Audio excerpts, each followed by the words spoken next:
Hey Internet, what's up? Austin Smith here with a review of a travel chess set. Actually, this is the, I believe it's just Yellow Mountain Imports. It says UB here, I don't know how that translates. My camera just thought it was a face. I don't know how that translates in the Yellow Mountain Imports, but the usual way you get it is through them. Available through various sources, though. You can get them online mostly. Anyway, this is their small chess magnetic. This is the mini board. There's, I believe, a larger travel version. They might actually have two more sizes than this. I don't know. Anyway, this is the box. It's just a very simple cardboard box. Tells you what it is. Exquisite and easy carry, I guess.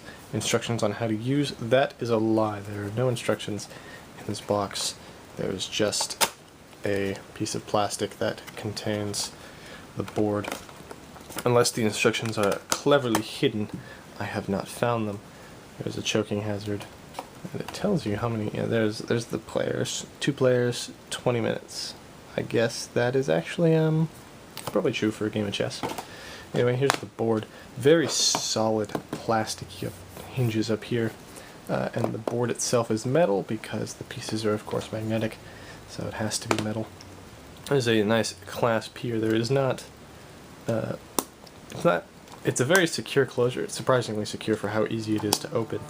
And it's very simple. It's not going to break on you. And I don't think these hinges are either. And again, this plastic right here, you can see, is very robust. So, A+ there. We have 2 baggies that contain pieces. Flip the board over. It lays very flat. You can see there's these pegs here that first secure into each other when you close the board, and then they make the board lie flat. So again, A+ there. I will now turn the camera off and set the pieces up so we can take a look at that.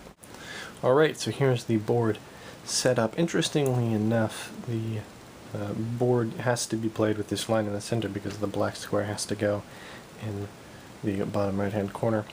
But the pieces obviously are gold and silver, so you have to decide which one is black and which one is white. I went with silver being white because it is the color of the lighter, matches the color of the lighter squares on the board, so it seems to be a fit. The gold obviously doesn't match the black, but it also doesn't match the silver. The pieces are very nice quality, at least for the size. They feel a bit flimsy and a bit light, but for the size of the set, again, I don't think that is a particular problem. There is one molding problem in my entire set, and that is this bishop, which should look like this, but in fact does not. But it still is different enough from the pawn that I can tell, although not easily.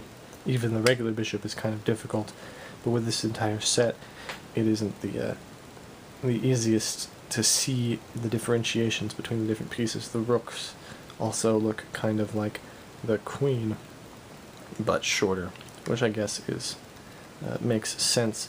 The king is nice. King is fairly tall. I like the way it looks. Another problem is that this rook here, the magnet came out of, and magnets don't seem to be secured the best in the pieces, which isn't generally a problem. Also with the rook, it's not a problem because you can slide the piece since it doesn't jump over anything.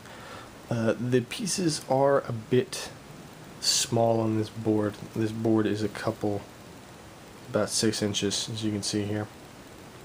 The board is about 6 inches, and so it's very small, but it is easy enough to get the fingers in here.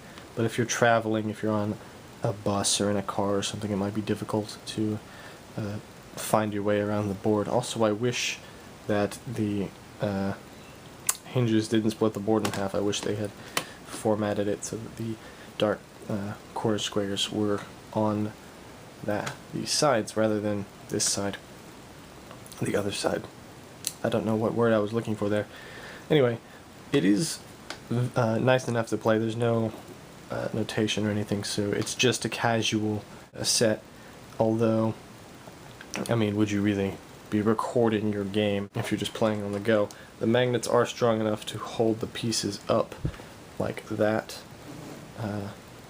Although I'm surprised that rook is actually staying, considering it doesn't have a magnet attached to it. But you can put it upside down and shake it, and those pieces are not coming off. and in fact they didn't even move, so if you were to re-glue that rook, they stick very nicely to the board, so for travel purposes it is wonderful. Other than that, there isn't really much to say. It is difficult to get the pieces back into the bags and into the set, but, you know, that's just a fact you're going to have to live with most travel sets that might be difficult to put back. In fact, most chess sets really don't have a great way of storing the pieces, although inside the board is always more convenient than having a separate bag. There's no way to close the board also when you're in progress of a game. That's the same with all stand-up piece sets. You'd have to get one of the ones with flat magnets. So overall, for what it is, for the price, it is a very good set. You might have to re-glue a few things. You might have to learn to differentiate a couple pieces.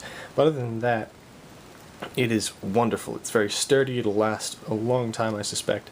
And as long as you don't lose the pieces, you're good. So I would definitely recommend this if you're looking for a very tiny travel set. I've also have experience with some of the slightly larger ones, so if you think a larger chess set would be better for you, by this same brand, the larger chess sets are also very sturdy and work very well. Anyway, that's it. Bye.